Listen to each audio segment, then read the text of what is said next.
Hello everyone, আসসালামু আলাইকুম। কেমন আছেন সবাই? আশা করছি সবাই ভালো আছেন। আমিও ভালো আছি। আজকে আপনাদের সাথে বর্তমান সময়ের ভাইরাল রেসিপি শেয়ার করতে আসলাম। তো চলুন পুরো ভিডিওটি দেখা যাক। আজকে আমি মাটির হাঁড়িতে রান্না করে দেখাবো আপনাদের। তো প্রথমে আমি হাঁড়িতে কিছুটা তেল গরম করে নিয়েছি। এতে আদা রসুন একসাথে পেস্ট করে নিয়েছি। পেরেছি আমি কিছু মশলা একত্র করে রেখেছিলাম, ওইটা এখন দিয়ে ভালোভাবে নেড়ে চেড়ে নিব। কিছুক্ষণ নেড়ে চেড়ে এতে আমি একটু পানি অ্যাড করে দিব। পানিটা দিয়ে ভালোভাবে মশলাটা কষিয়ে নিব তেল ওঠা পর্যন্ত। আসলে মাটির হাঁড়িতে এইটাই প্রথম আমার রান্না করা। তো খুব ভয় লাগছিল যে কখন যে মাটির হাঁড়িটা ভেঙে পড়ে যায় চুলার উপরে, তাই খুব আস্তে ধীরে নাড়াচাড়া করছিলাম। তারপরও ভয় কাজ করছিল। আমি মশলাটা ভালোভাবে কষিয়ে নিব তেল ওঠা পর্যন্ত। তো দেখতেই পাচ্ছেন আমার মশলাটা ভালোভাবে কষানো হয়ে গিয়েছে। এখন আমি ধুয়ে রাখা মুরগির মাংসটা এতে দিয়ে দিব। মাংসটা দেওয়ার পরও আমার এতটা ভয় করছিল যে কখন যে আমার পাত্রটা ভেঙে চুলায় পড়ে যায়।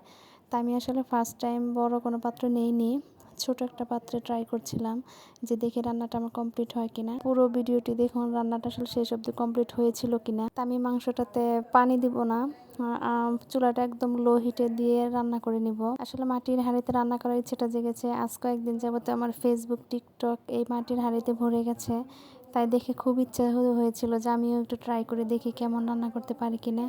তো আসলে মাংসটা যখনই নাড়াচাড়া করছিলাম তখনই আমার খুব ভয় লাগছিল যে এই বুঝি আমার পাত্রটা ভেঙে চুলার উপর পড়ে গেল। তো যাই হোক ভয় নিয়ে রান্না করলাম। তো মাংসটা ভালোভাবে কষিয়ে আমি এতে অনেক বেশি পানি দিইনি, অল্প একটু পানি অ্যাড করেছিলাম। চুলাটা একদম লো হিটে দিয়ে আমি রান্নাটা কমপ্লিট করেছি।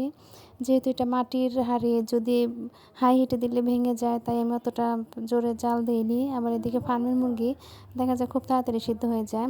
তো দেখতেই পাচ্ছেন আমার মুরগির মাংসটা দেখতে কতটা লোভনীয় লাগছে।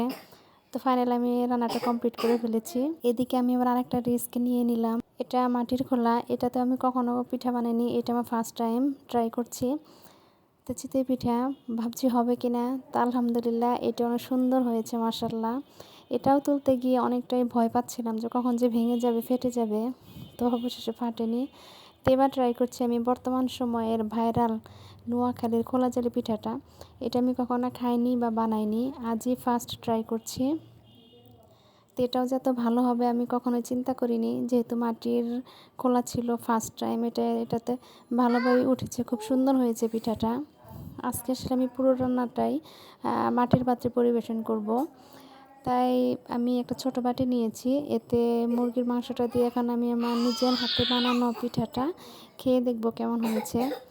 তো এই তো ছিল আমার আজকের রান্নার একটি ভিডিও, বর্তমান সময়ের ভাইরাল রেসিপি যেটা চলছে। তো আপনাদের কেমন লাগলো অবশ্যই কমেন্ট করে জানাবেন। আর ভিডিওটি ভালো লাগলে অবশ্যই লাইক কমেন্ট শেয়ার করবেন। ভালো থাকবেন সবাই, আল্লাহ হাফেজ।